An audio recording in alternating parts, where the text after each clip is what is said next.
Lagi-lagi peluang terbaik bagi Kalteng Putra. Ega Rizky memang menjadi sore harinya. Tapi kita lihat bagaimana Benny Okto gagal memanfaatkan peluang yang sebegitu memanjakannya di depan gawang.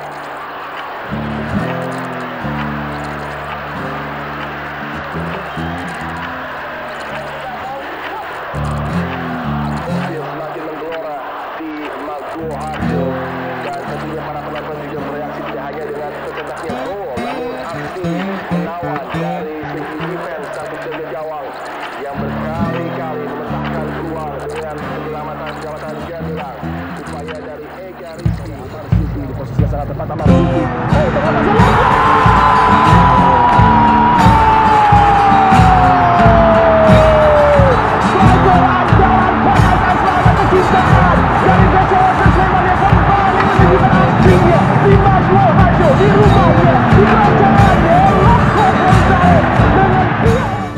Melihat euforia nih koyo ngono aku wis ra karuan. Bahkan ketika final pun saya wis ra mengikuti lagi.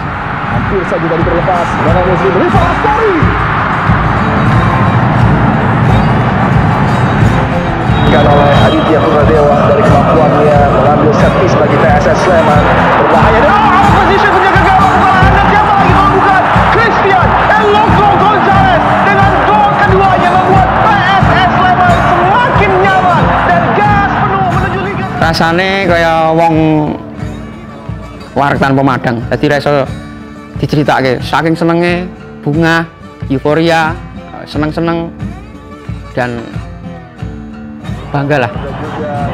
Sleman terbukti juga dengan penampilan mereka dan inilah dia akhir dari laga semifinal leg kedua di Stadion Maguwo Harjo, di mana akhirnya PSS Sleman memastikan satu tiket lolos menuju Liga 1 setelah mampu unggul 2 gol tanpa balas atas Kalteng Putra. Dan kita lihat luar biasa emosi yang tersaji. Bagus Dirwanto seolah tidak percaya akhirnya PSS Sleman bisa kembali berlaga di Liga 1 di kasta tertinggi yang sudah begitu.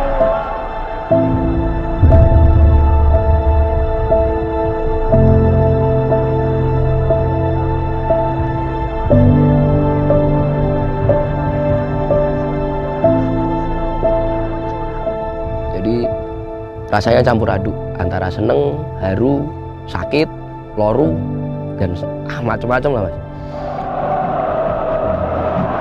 Jadi rasanya reso digambarkan lah mas. Pokoknya rasanya mengeluarkan tanpa madang guys. Nggak bisa apa yang diceritain lah.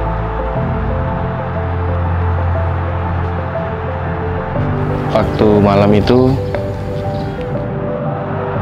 euforianya tuh sangatlah berkesan bagi saya.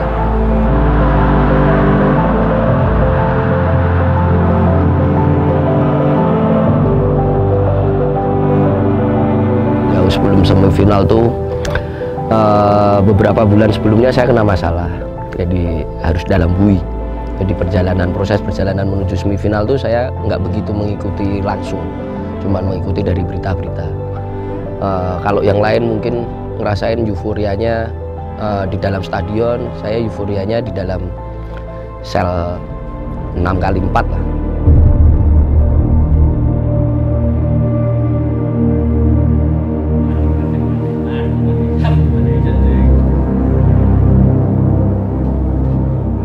Waktu semifinal saya nonton minjem HP dari Bapak dari sipirnya, waktu itu bayar 5 bungkus ya. Itu rasanya nangis mah, nangis bener-bener nangis. Waktu perjuangan di awalnya saya masih ikut, di paruh musim kedua saya udah nggak ikut. Tahu-tahu tekan semifinal, wah rasanya loro banget. Seneng tapi campur aku kok ora iso ning kono ya. Padahal perjalanan 20 tahun lebih saya dukung PSS tuh muaranya kan di situ harusnya. Cuman pas di klimaksnya saya nggak ikut, rasanya koyo ngombe dari kurang sak teguk utah. Wah rasanya ngono loru ya. Cuman ya itulah perjalanannya.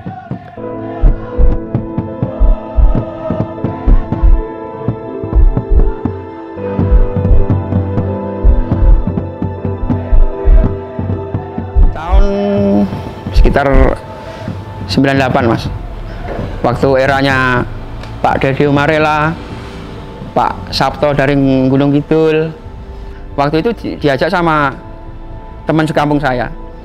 Namanya Daniel Sukendro, alias Kenong. Jadi dia sangat suka sepak bola dan saya tahu PSS juga dari itu. Jadi mungkin saya baru umur berapa ya? 12 tahun mungkin.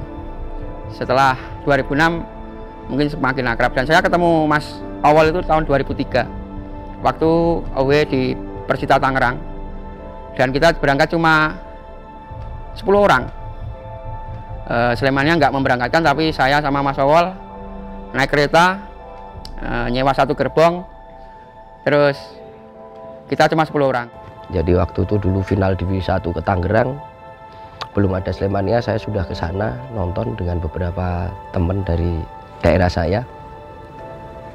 Akhirnya PSS juga di final kalah, tapi tetap lolos ke divisi utama.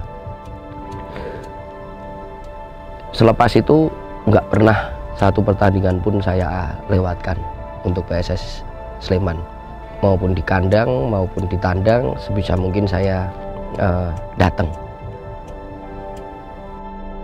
Nek cinta PSS selalu gitu ya. Nah aku sih, nek korban sih ora Mas. Korban duit ya ora tak. Wong kancane sing korban.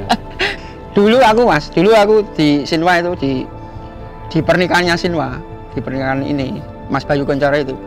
Dia itu sorenya lawan Persija. Dia lari Mas dari mantene. Jadi selama sing wedok tok ora. Dia selak pengen delok PSS. Dia melayu Mas, aku seksine Mas. Karo Jakal ya sih ya. Nah, karo Jakal. Saiki anake siji iki. Kuwi, dia ndelok bal-balan iki malah kudune iki salam-salaman Sinwa wis ra ono, mung gare wedok tok kae. Kuwi nang Jakal. Aku kuwi pas mantene teko. Karena itu kelamaan resepsi. Wah, nggak jam lagi waya kick off. Setengah loro ya? Setengah loro. Aku kelingan di kamar mandi. Tapi sampai kamar mandi habis make up, kabur stadion.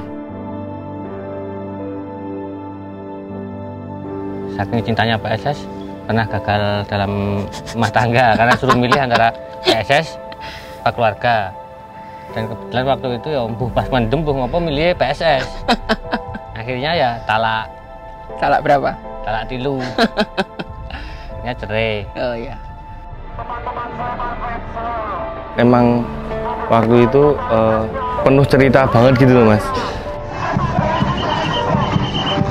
Soalnya kebersamaan itu penting dalam waktu itu, dan emang lung tinulung tenan karo kanca-kanca modal nekat. Kok iso ya aku ini delok PSS dan gelem menyang dengan segala cara waktu itu tuh aku juga bingung Mas, karena ibaratnya aku tuh kayak di hatiku kayak wis kayak panggilannya loh Mas.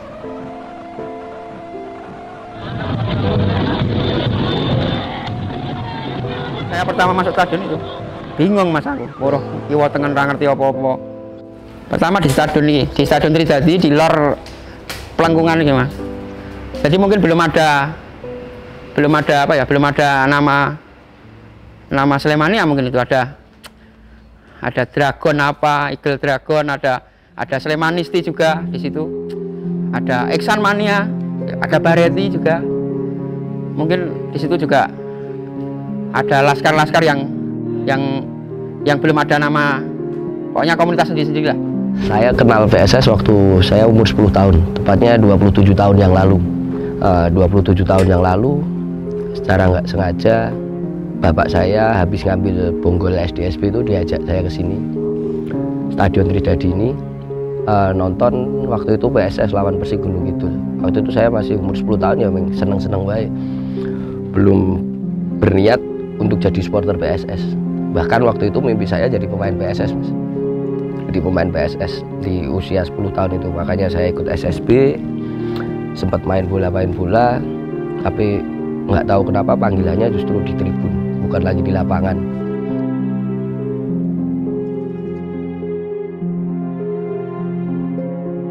Momen yang paling aku arah kalian ya pas Pas mau rampung pertandingan itu saya minta, Pak, mas jersey Pak itu kecil loh. Terus cuma dikasih aku itu. Mungkin yang tak terlupakan ya itu saya pertama masuk stadion itu bingung mas aku, poroh iwo tengen ra ngerti apa-apa. Dan waktu itu juga saya masih kuat-kuatnya minum.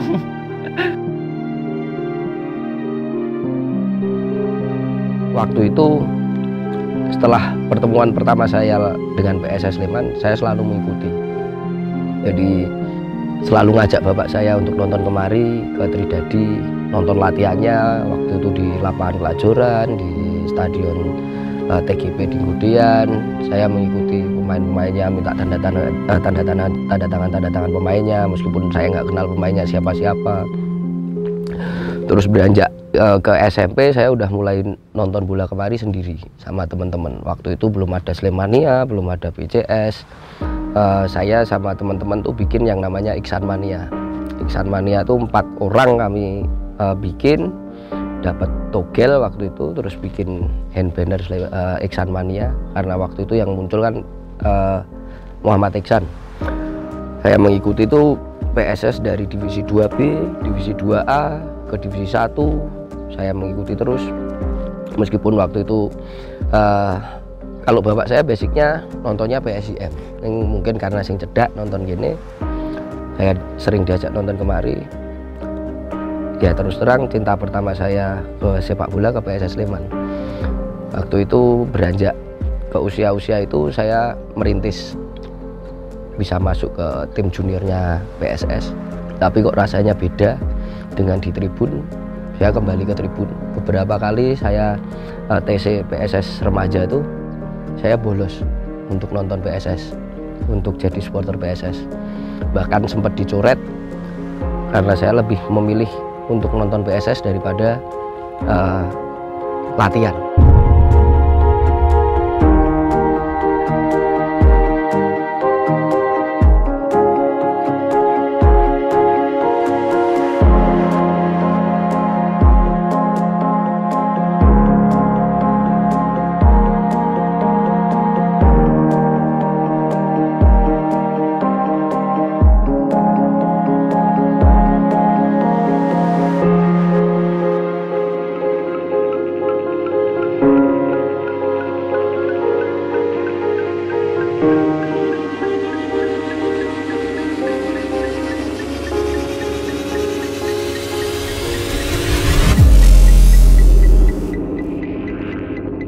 Keputusan untuk memainkan Arthur di kanan itu udah fatal loh Pak, mengorbankan Bagus Monya di kiri. Udah Bapak tahu itu Pak soalnya Pak. Tapi nanti kalian lihat dulu dong Arthur statistiknya gimana.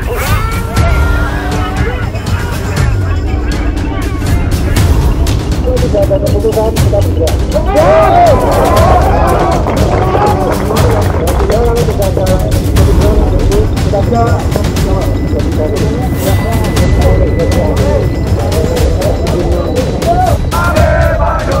Perjalanan sebuah klub sepak bola itu selain sejarah pasti mengalami banyak masalah juga.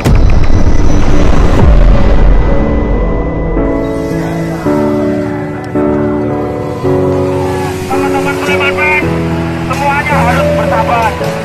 Sekali bendera dikibarkan ya pantang itu diturunkan. Harus bersabar, kita harus bertahan di sini. Bertahan di Surabaya. Belum lagi ketika sudah mengarah ke profesional, tidak memakai dana APBD, masalah itu tidak serta-merta hilang. PSS Sleman mengalami masalah lagi dengan kepemilikannya, dengan kepemilikan yang terdahulu, yang lebih dalam tanda kutip lebih memilih materi daripada prestasinya. Itu yang membuat terjadi friksi antara si pewaris abadi klub yaitu supporter dengan si pengelola yang dalam hal ini, dalam konteks ini adalah pemilik klub itu. Yang penting kita tidak mengganggu lalu lintas. Kita teman-teman yang ada di pinggir jalan, di pinggir aspal,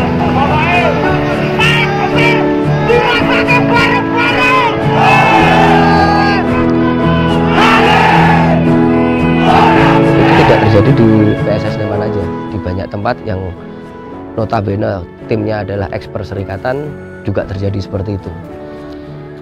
Dengan segala kekuatan, dengan segala kebersatuan antara seluruh stakeholder di Sleman, masalah itu bisa teratasi. Jangan pernah menyerah, walau dihapusi lelah.